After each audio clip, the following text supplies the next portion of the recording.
हाँ देखिए, अब तीसरे क्रम पर कौन सा प्रातिहारी आया? कौन सा प्रातिहारी आया? चंवर प्रातिहारी आया। उच्चारण के लिए तैयार हो? कुंदावदात चल चामर चारुशोभम बिभ्राजते तव बपुः कलधौत कांतम उद्यच्छशांक शुचि निर्झर बारिधार मुच्चैस्तटम सुरगिरेर्यो शातकौंभम। एक साथ मिलकर, कुंदावदात चल चामर चारुशोभम विव्राजते तव बपुः कलधौत कांतम उद्यच्छशांक शुचि निर्झर बारिधार मुच्चैस्तटम सुरगिरेर्युशातकौंभम। कुंदावदात, कुंद पुष्प के समान निर्मल श्वेत। कुंद का पुष्प कैसा रहता है? श्वेत कलर का रहता है। तो कुंद पुष्प के समान निर्मल श्वेत, चल चामर, हिलते हुए चामरों की, चंवर चामर हिल रहे हैं। चारु शोभम, सुंदर शोभा से युक्त, चारु यानी सुंदर, शोभा से युक्त। कलधौत, कलधौत स्वर्ण के समान, कांतम कांति वाला। कलधौत कांतम यानी स्वर्ण के समान कांति वाला। तो बपुः, आपका शरीर। उद्यत शशांक, उदीयमान शशांक यानी चंद्रमा के समान, जो उदित हुआ है ऐसे चंद्रमा के समान। शुचि निर्झर, निर्मल झरनों की बारिधारम, जलधारा से युक्त। सुरगिरेह, सुरगिरी, सुरगिरी कैसे कहा गया? सुमेरु पर्वत को। सुरगिरी सुमेरु पर्वत के। शातकौंभम, स्वर्णमयी। उच्चैस्तटम्यो, ऊंचे तट के समान। बिभ्राजते, शोभायमान होता है। अशोक वृक्ष की महिमा समझ ली। ऊंचा ऊंचा वृक्ष, नीचे आई हुई डालियां, उनमें लगी हुई पत्तियां, नीचे भगवान जी विराजमान हैं। क्या उदाहरण दिया था इसके लिए? जैसे सूर्य के मंडल के निकट मेघ हों काले काले। अशोक वृक्ष में छाया का शेड बना है, नीचे चमकता हुआ, जैसे चमकते हुए भगवान बैठे, तो उसमें बादलों के पास सूर्य का मंडल। सिंहासन में क्या उदाहरण दिया? जैसे उदयाचल से निकल करके सूर्य का बिंब हो, ऐसे सिंहासन पर भगवान विराजमान हैं। अब इसमें क्या उदाहरण दे रहे हैं? मिलान करो। हे विभो, जिस पर देवों के द्वारा श्वेत चंवर ढोरे जा रहे हैं, देवों के द्वारा श्वेत वर्ण वाले चंवर ढोरे जा रहे, हिलाए जा रहे हैं, ऐसा आपका हेम वर्ण, हेम यानी स्वर्ण, हेम वर्ण शरीर उतना ही सुहावना प्रतीत होता है जितना कि झरने के सफेद जल से शोभित मेरु पर्वत का स्वर्णिम शिखर होता है। मेरु पर्वत का कलर क्या है, रंग क्या है?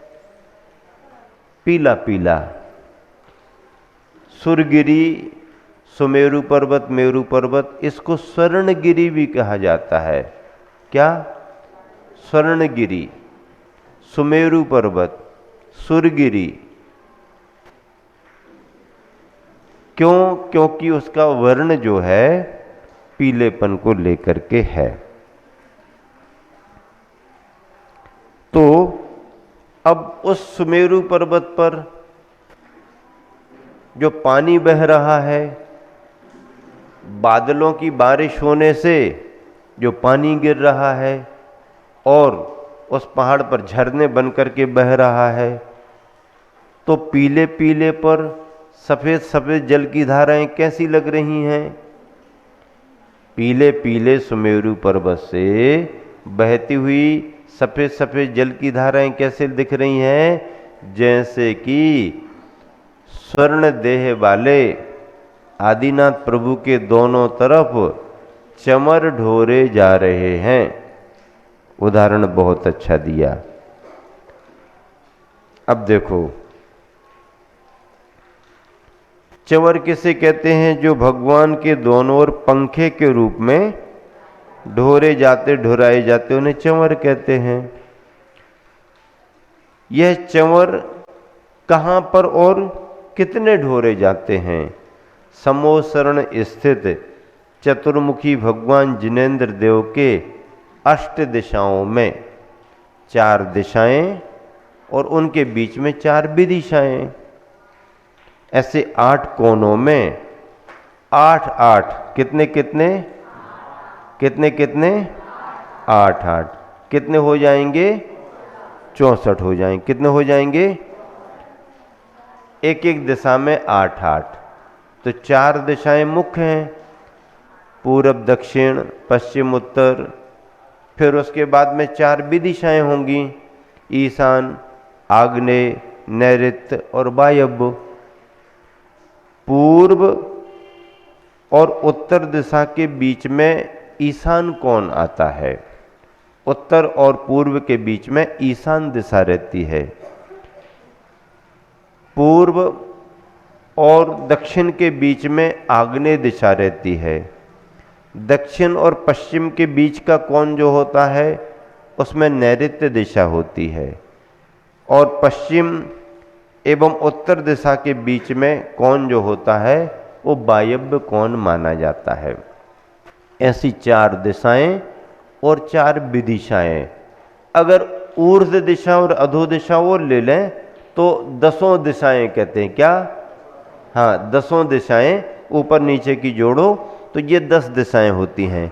समोसरण में स्थित भगवान के चारों दिशाओं में और चारों विदिशाओं में 8 चंवर ढोरे जाते हैं। तो 8 में गुणित 8 करो तो 64 चंवर होते हैं। केवल ज्ञानी अरहंत भगवान पर 64 चंवर ही क्यों ढुराए जाते हैं? क्योंकि केवल ज्ञानी तीर्थंकर भगवान 64 रिद्धियों के स्वामी रहते हैं। कितनी रिद्धियों के स्वामी रहते हैं? 64 रिद्धि। 64 रिद्धि का व्रत होता हाँ, 64 रिद्धि का। तो 64 रिद्धियों के स्वामी रहते हैं। इस बात को दर्शाने के लिए अरहंत केवली तीर्थंकर भगवान के यहाँ 64 चंवर ढोरे जाते हैं। इन चंवरों को कौन हिलाता है, कौन ढोरता है? कौन? मनुष्य, मुनि महाराज, गणधर, देव। देवों में भी कौन से देव? सौधर्मेंद्र खड़ा होगा क्या? नहीं, प्रतिहारी बनकर खड़े। प्रतिहारी जैसे द्वारपाल जैसे रहते ना, ऐसे सेवक। प्रतिहारी यानी सेवक। सेवक बनकर खड़े रहने यक्ष जाति के देवगण इन चंवरों को ढुराया करते हैं। यक्ष जाति के देवगण, सभी प्रकार के देव नहीं करते हैं, यक्ष जाति के जो देव होते हैं वो करते हैं, चंवर ढोरते हैं। तीर्थंकरों के अलावा क्या अन्य किसी के ऊपर भी चंवर ढुराए जाते हैं? हाँ, सामान्य राजा, महाराजा, अर्धमंडलिक, मंडलिक, महामंडलिक और चक्रवर्ती, इन सभी पर भी चंवर ढुराए जाते हैं। एक बार फिर से बोले। हाँ, मोबाइल में कर लो रिकॉर्डिंग। क्या कर लो ना, क्या दिक्कत है? कहाँ तक लिख पाओगे? चलो सुनो ध्यान से। सामान्य राजा, फिर महाराजा यानी विशेष राजा, अर्धमंडलिक, मंडलिक, महामंडलिक, महामंडलिक यानी अर्ध चक्रवर्ती नारायण, और फिर चक्री चक्रवर्ती, इन सभी पर चंवर ढुराए जाते। कितने कितने चंवर ढुराए जाते हैं? तो सामान्य राजा पर एक, सामान्य राजा पर एक चंवर ढुराया जाता है। उनमें विशेष जो महाराजा होते हैं उन पर 2 चंवर आते हैं। फिर अर्धमंडलिक जो राजा होते हैं उन पर 4, फिर मंडलिक राजा पर 8, फिर अर्ध चक्रवर्ती पर 16 और चक्रवर्ती पर 32। चक्रवर्ती पर कितने? 32। इस तरह से चक्रवर्ती तक की व्यवस्था है 32 चंवरों की, और तीर्थंकरों पर 64 चंवर ढुराए जाते हैं। इस तरह से तीर्थंकर अरहंत परमात्मा के प्रातिहार्यों का वर्णन यहाँ पर चल रहा है। अब देखो, तीर्थंकरों के लिए तो यक्ष जाति के देव कहे, लेकिन बाकी राजा महाराजा, चक्री, अर्धचक्री आदि आदि के लिए देवगुण नहीं ढुराते हैं। उनके लिए सामान्य मनुष्य ही चंवर ढोरते, उनके पुण्य के उदय से। देवगण, यक्ष जाति के देवगण तीर्थंकरों की यहाँ पर, बाकी जो व्यवस्था बताई है राजा महाराजा आदि आदि की, उन पर मनुष्यजन चंवर ढोरते हैं। इस तरह से अष्ट प्रातिहारियों में ये चंवर प्रातिहारी का वर्णन है। देखो, ये सब जो वर्णन किया जा रहा है, ये कौन से पुण्य के प्रभाव से हो रहा है? तीर्थंकर नाम कर्म की ऐसी प्रकृति है जिसके कारण केवल ज्ञान अर्थात अरहंत अवस्था होने पर ये सब वैभव इंद्रादि देवगण करते हैं। प्रातिहारी की परिभाषा ही यही है, जो तीर्थंकरों की महिमा को दर्शाते हैं, उनके प्रभाव को दर्शाते हैं। तीर्थंकरों के महिमा बोधक, बोधक यानी महिमा का ज्ञान कराने वाले चिन्हों का नाम प्रातिहारी है। प्रातिहारियों की संख्या 8 ही है, ज़्यादा क्यों नहीं है? अब भगवान से पूछेंगे अपन, कम में काम नहीं चल सकता था क्या? भगवान से पूछेंगे अपन। मंदिर में फिर अभिषेक के समय 2 ही प्रातिहारियों की चर्चा क्यों होती है? चंवर कर दिया और छत्र, 2 ही क्यों करते हैं? छत्र और चंवर ही क्यों करते? अशोक वृक्ष भी क्यों नहीं करते हैं? बाकी क्यों नहीं करते? करो ना, आप करोगे तो हम मना थोड़ी करेंगे। अशोक वृक्ष लगा दो पीछे, ओ चैर अशोक तरुसन, पढ़ो ना। तुमको समय हो और तुम्हारी भक्ति हो तो पढ़ो, एक एक प्रातिहारी का श्लोक पढ़ो और एक एक प्रातिहारी विराजमान करो। नहीं नहीं महाराज, ऐसा थोड़ी होता है। अरे हम और तुम ही तो कर रहे हो ना, शुरुआत हम ही और आप तो कर रहे ना। 2 की करी तो 2 की कर दी, 8 की कर दो तो क्या क्या कोई बुरा हो जाएगा क्या? नहीं, भगवान के अष्ट प्रातिहारी हैं। अब कल से मंदिर में 8 प्रातिहारी कराओ। बहुत से मंदिरों में करते हैं, अच्छी बात है, करने वाला कोई गलत थोड़ी कर रहा, वो अपनी भक्ति से 8 प्रातिहारियों को कर रहा। लेकिन समय कम है ना लोगों के पास। जल्दी जल्दी अभिषेक देखना, जल्दी जल्दी अर्घ्य चढ़ाना और जल्दी जल्दी फिर कहां जाना, कहां जाना है? काय के लिए घर जाना है? नैवेद्यम मर्घम नृपामति छोरा रोग निवारणाय। किसी को दवाई लेना, किसी को औषधि लेना, पानी लेना, या कलयुग का अमृत लेना। कलयुग का अमृत क्या कहलाता है? कलयुग का अमृत है चाय। ओकाली से काम नहीं चलेगा,